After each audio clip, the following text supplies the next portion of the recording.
ঘর জামাইয়ের জেদি বউ। আজ মিলার ফ্লাইট। 2 দিন হয়ে গেল তাদের বিয়ে হয়েছে, কিন্তু বউয়ের সাথে কথা বলা তো দূরে থাক, ঠিকমতো বউয়ের মুখটাও দেখতে পায় না আরিফ।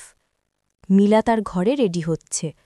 ছোটবেলা থেকেই বিদেশে পড়তে যাওয়া মিলার স্বপ্ন, আর সেটা সত্যি হতে চলেছে বহু প্রতীক্ষার পর।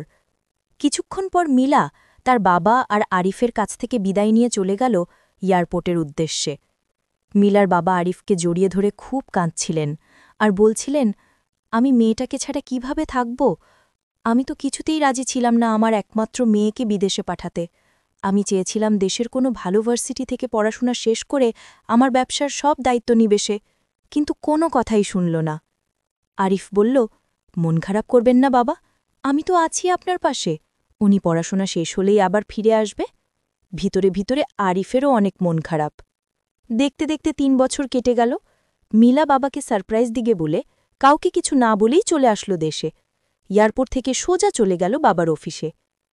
বাবার চেম্বারে প্রবেশ করেই ডাক দিল, বাবা, কিন্তু দেখল তার বাবার চেয়ারে অন্য কেউ বসে আছে। মিলা, সরি, আমি ভেবেছিলাম আমার বাবা এখানে বসে আছেন। এটা তো আমার বাবার চেম্বার।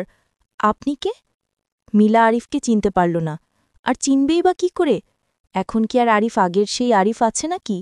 সে এখন একজন আদর্শ বিজনেসম্যান, স্মার্ট, স্ট্রং পার্সোনালিটি সম্পন্ন ব্যক্তি। আর তাছাড়া মিলা তো তাকে দেখেছেই ওই 2-3 বার, তারপর বিদেশে গিয়ে একদিনও আরিফের সাথে ফোনে কথা পর্যন্ত বলেনি। আরিফ অবাক হয়ে তাকিয়ে আছে মিলার দিকে। আরে, আমি কি ভুল দেখছি? মনে মনে বলল আরিফ।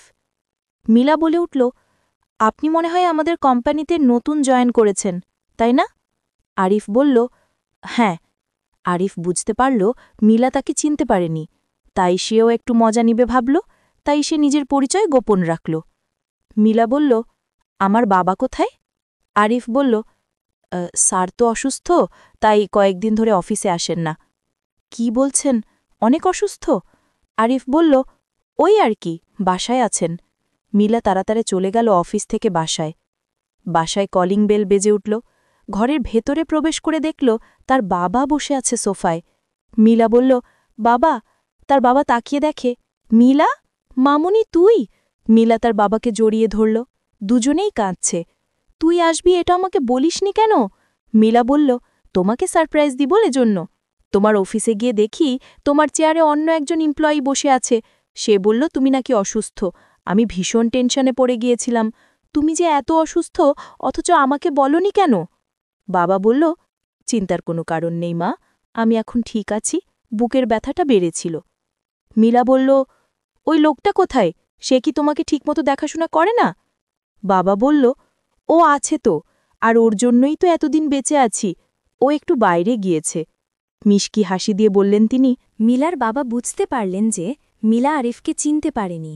এদিকে আরিফ বাড়িতে ফিরতে একটু লজ্জা পাচ্ছে। মিলার সামনে গিয়ে কি বলবে সে, এটাই ভেবে পাচ্ছে না। আরিফ বাড়ি ফিরে আসে। মিলা তাকে দেখে বলে উঠল, আরে, আপনি এখানে? বাড়িতে অফিসের কাজ নিয়ে এসেছেন নাকি? তখন মিলার বাবা বললেন, আরে এসো, তোমার সাথে আমার মেয়েকে পরিচয় করিয়ে দেই। চৌধুরী সাহেব আরিফকে দেখিয়ে বললেন, এ হচ্ছে আরিফ, আমার একমাত্র জামাই, বলে হেসে দিলেন মিলার বাবা।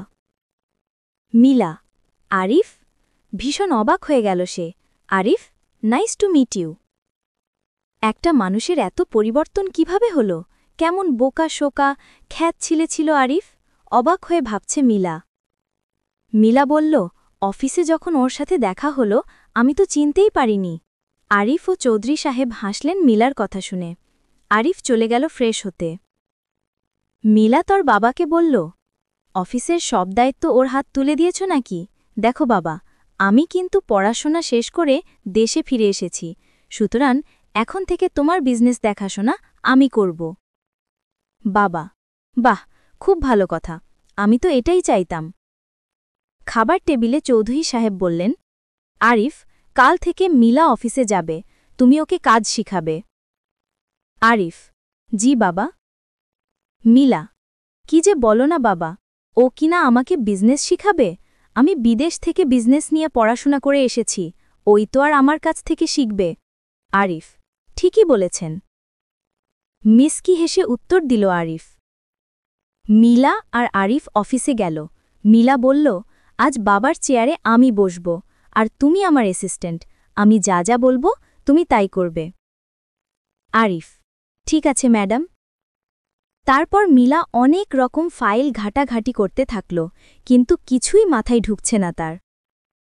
কিন্তু আরিফের কাছ থেকে কোনো প্রকার সাহায্য নিবে না সে, কারণ সে খুবই জেদি। আরিফকে সে কোনো পাত্তাই দেয় না, কারণ আরিফ গ্রামের ছেলে, পড়াশোনাও লোকাল জায়গা থেকে করেছে। আরিফ মিলাকে বিজনেসের কাজগুলো শিখাতে চাইলেও মিলা তার কাছ থেকে শিখতে চায় না। ভুল ডিসিশন নিতে থাকে সে। আরিফ তার ভুলগুলো ধরিয়ে দিলে মিলা বলে, তুমি আমার অ্যাসিস্ট্যান্ট, আমি তোমার বস, সো আমি যা বলবো তাই করবে। এভাবে বেশ কিছুদিন চলে যায়। মিলা বিজনেস ঠিকমতো সামলাতে পারে না, বিজনেসে অনেক বড় লস করে ফেলে। তখন সে হতাশ হয়ে পড়ে। আজ আর আরিফ চুপ করে বসে থাকতে পারল না, ভীষণ রেগে গেল সে। রাগে রাগে মিলার চেম্বারে গিয়ে আরিফ বলল, জেদ থাকা ভালো, তাই বলে সব কিছু নিয়ে এত জেদ ভালো না মিলা। বিজনেস এত সহজ না, এটা কোনো খেলা না যে আপনি ইচ্ছা মতো খেলবেন। এটা আপনার বাবার অনেক কষ্ট করে তৈরি করা একটি প্রতিষ্ঠান। কত ঘাম ঝরিয়ে সে এটা তৈরি করেছেন জানেন? তারপর আমি এটাকে 1 বছর ধরে তার দেখানো পথে পরিচালনা করে এগিয়ে নিয়ে গেছি। ভীষণ রাগান্বিত হয়ে বলল আরিফ।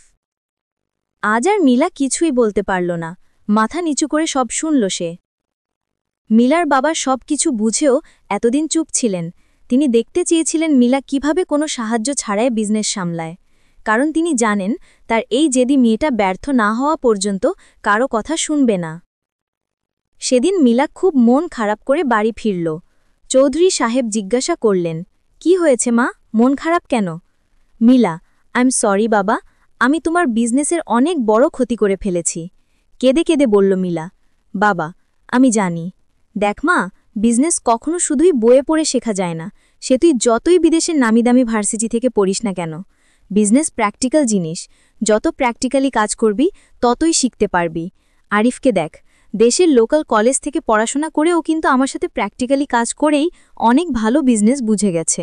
এই জন্য আমি বলেছিলাম ওর কাছ থেকে কাজ শিখতে। যদি তাই করতিস তাহলে আজ এই দিনটি হয়তো এমন হতো না। কাউকে ছোট করে দেখা ঠিক না। মিলা, ঠিক বলেছ বাবা, আমি আজ এগুলো খুব ভালোভাবে বুঝতে পারছি। বাবা, ঠিক আছে, তাহলে আর মন খারাপ করতে হবে না। এবার থেকে সব ভুলে দুইজন মিলেমিশে কাজ করবে, দেখবে সফলতা আসবে। মানুষ তো ব্যর্থ হতে হতেই শেখে, এতে ভেঙে পড়ার কিচ্ছু নেই। তারপর মিলা তার সব ইগো ভুলে আরিফের সাথে মিলেমিশে কাজ করতে থাকে।